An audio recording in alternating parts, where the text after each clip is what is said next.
This is Tom Aspray with the Viper Report Market Wrap video for July 26, 2024. After last week's action, many traders and investors thought this owl was swooping over them, trying to grab their profits.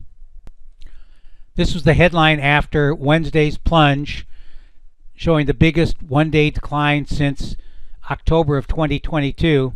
Oddly enough, what they didn't mention that came just before the major bottom at the end of the month in early November of 2022.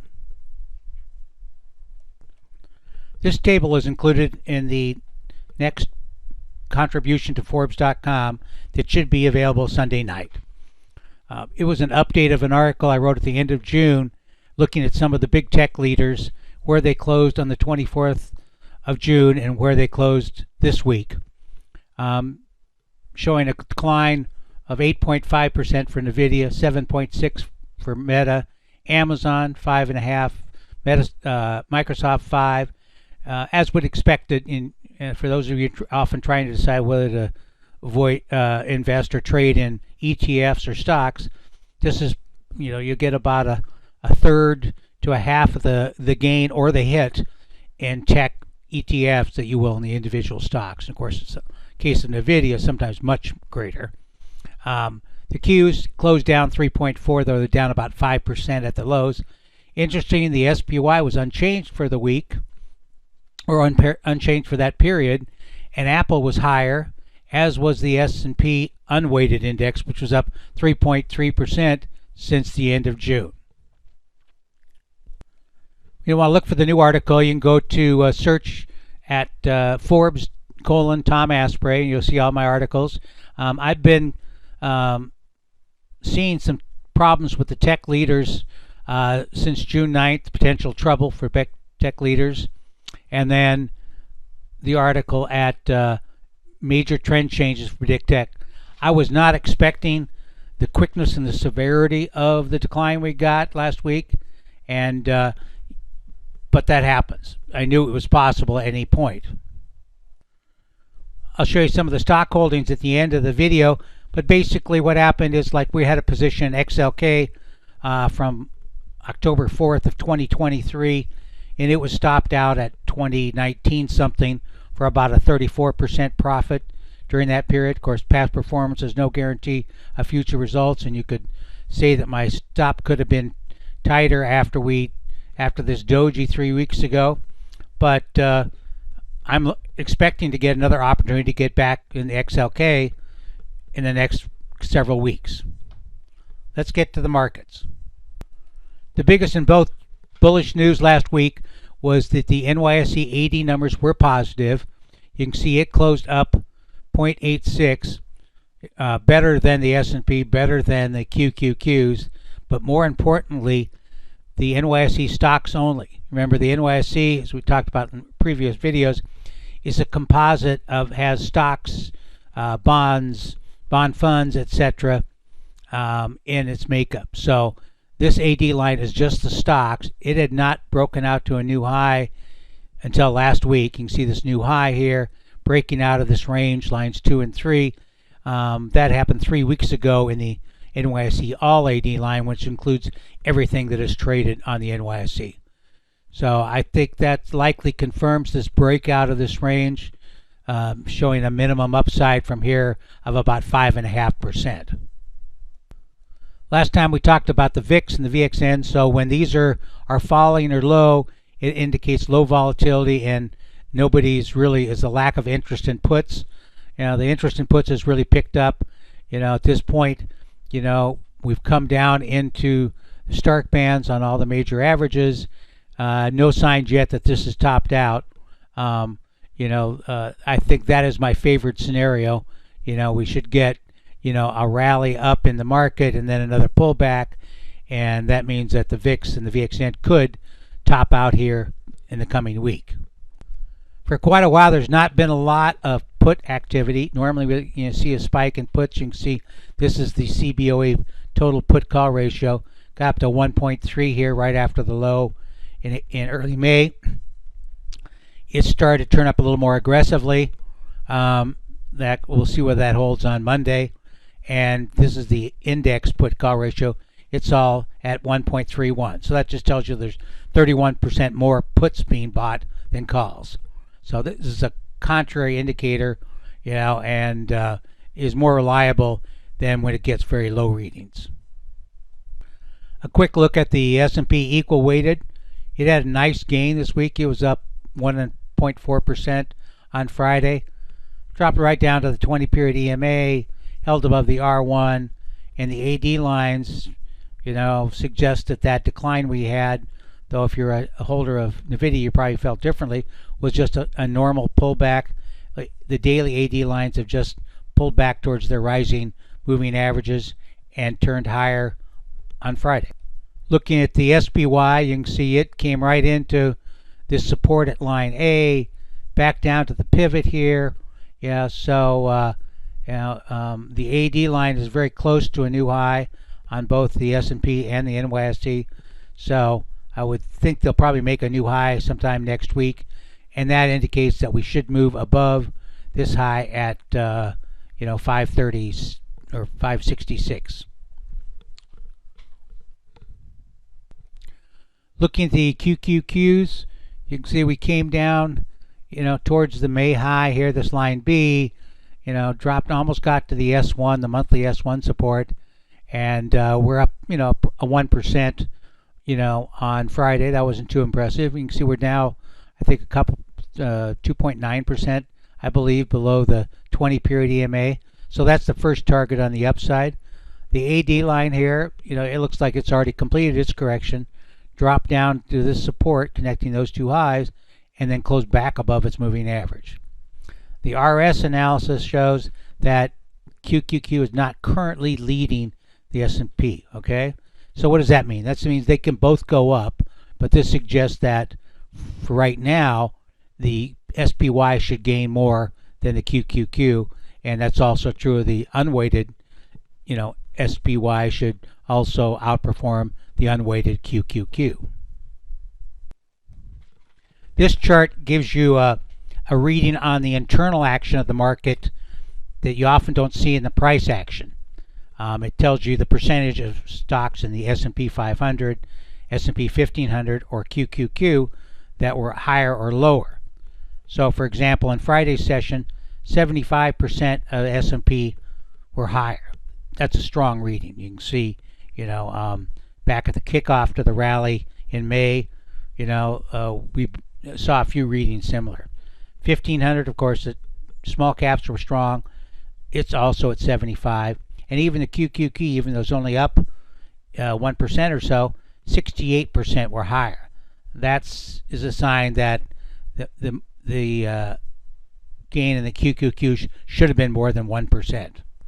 No significant change in the high-low analysis on either the New York Composite or the NASDAQ. Still shows, a positive trend. Should we move to substantial new highs, which I think is likely in the NYSE Composite or the NASDAQ in the next couple of weeks, we'll be looking to see that the number of new highs is also expanding. Interesting development last week in the growth versus value. Remember, when this is rising, growth is leading, and when it's falling, value is leading. So we mentioned that we really extended a few weeks ago, and we've had quite the sharp pullback down below now the 20-period EMA. And interestingly enough, the MACD histogram and the MACD lines have turned negative. Okay, that does not necessarily confirm a major top.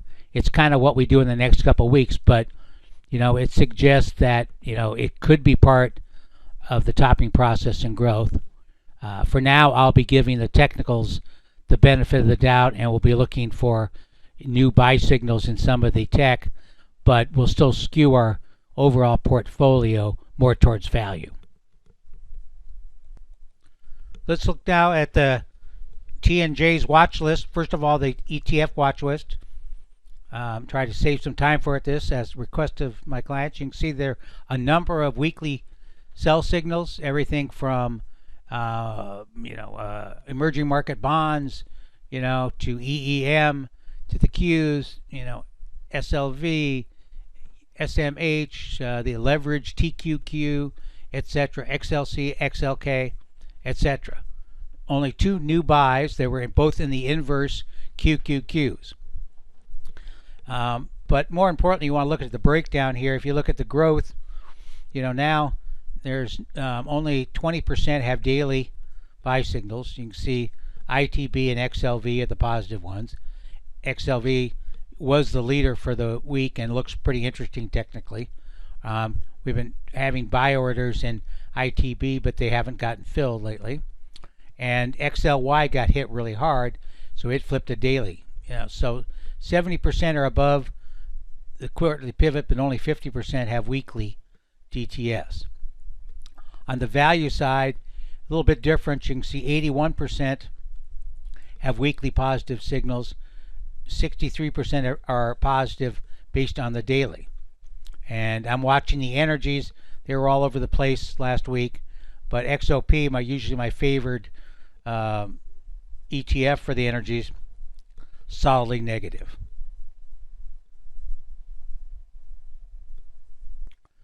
In today's ETF report that we got later today with the video, you can see here we have the SPXL.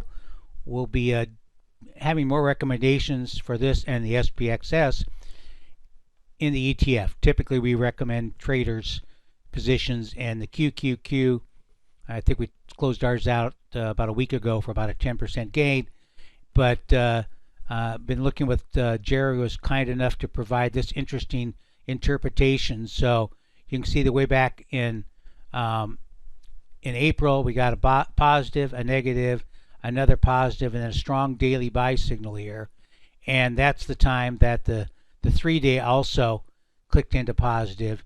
As long as we were above the positive, which we were until last Wednesday, it was in a quite positive trend, from roughly say 125 up to 148.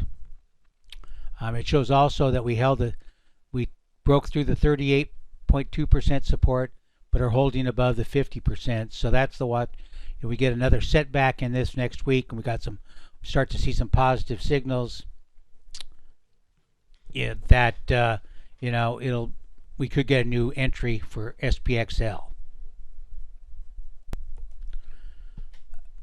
The positive readings in the genomics gauge. This is part of the themes report. So lots of green here. Had me look at the ARC Genome Fund, which we went into last week, and so far is doing okay. You can see lots of new green here, there, which is encouraging. Also, what I always look at early on, particularly with the interest in tech, is to drill down to the infrastructure, as well as we've been looking at the aerospace, but then drill down even further, the NQ large. So you can see we have all the usual suspects here. A few do not have weekly sell signals. Apple's still positive because it was up, in the past month. Nvidia, it's below its pivot. It's weekly is still positive. Daily, so probably we may not get a new negative signal in Nvidia. We may just start to see some positives emerge. You can see as of Friday's close, Microsoft is starting to stabilize, Meta and Broadcom too. But pretty much only 12% have positive 3DTS. Give you an idea, at the end of last June, that was 100%. So that's what these were set up to do with Jerry's great vision as well, to figure out, to see how we could see shifts in the underlying sector that would help us, take some profits on those that were topping out and look to get in the new ones that were emerging. I point out that the oil and gas ETFs were sort of mixed. You can see same thing with the stocks. We have 50% are positive weekly. That means 50% are negative. A slight preponderance, 60% have positive 3DTS. So when I see, on my research list, VLO is going to be one to look at, as well as PSX. And of course, if we look at the sector ETF report, you can see 69%, are bullish, so that's a good sign for the overall market. And it is my view, which you'll see in the Forbes article, that probably the worst of the selling is over. We could see after we see a bounce next week, you could see a pullback towards the lows, but then I expect us to move even higher. So a bunch of sectors were 75%. Materials, you see kind of a spread between green and blue. We have Sherwin-Williams all the way across, and whereas other ones, Newmont steel, is just maybe if it's going to turn, then we maybe see some Freeport-McMoRan's all red. Okay, so they can see some green starting to appear there. Industrials also at 75%. It looks even better than the materials. Consumer discretionary, of course, was nailed pretty good. We had earnings disappointment, from Chipotle, Amazon, Nike, etc. A little bit Tesla, but it's holding on to a 3-day DTS, though what would have to look closer at that chart to see whether that's going to hold up. So, as I said, healthcare had a good week, and some of these, healthcares are pretty much, there's a few Lilly, Broadcom was on here, or BMY rather was on this, on a buy last week, and it was one of the week's best stocks. So financials I also like, looking to get into that, and information technology, not too early I think.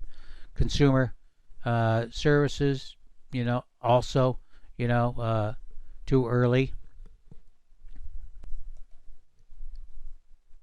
As per the special alert to subscribers on Friday morning, we did take a new position in the Vanguard Financial ETF.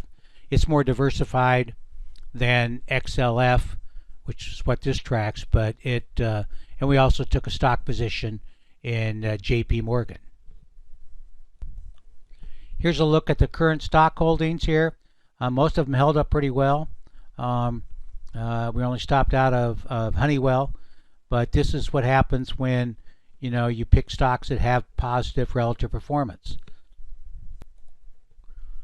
We can add that on by looking at price relative, SPX, and update, and bam, you see these black lines all have positive. So this means they started outperforming the S&P here. UNP, I still like it. It should now move above this high. American Express has been a little choppy, but still, above where we bought it with, nice gains. Fluor, this is a recent Granite, a construction company. It closed up 3.8% on Friday. Also a new addition, Rocket Mortgage. We're pretty bullish on the housing sector, and so this one we're back, bought it in here last week, and this is a wild card, MT. It's a steel maker that's it's come within a couple of pennies to get it stopped out last week, which always makes me nervous. And anyway, so we'll be favoring those that have positive relative performance, because if you had a negative relative performance going into last week, you probably would have been stopped out. We continue to put up, different writing from Forbes as elsewhere on the Viper report. You can see this is the one about a couple weeks ago when my feeling was that the CPI report shifted the balance towards value stocks, and so far that's working out. So more reports here. If you have any questions about any of the articles, write me at Tom@Viper Report, and if you're interested in specific advice or in mentoring, one-on-one training, reach out to us. Hope you found this informative. Talk to you next week.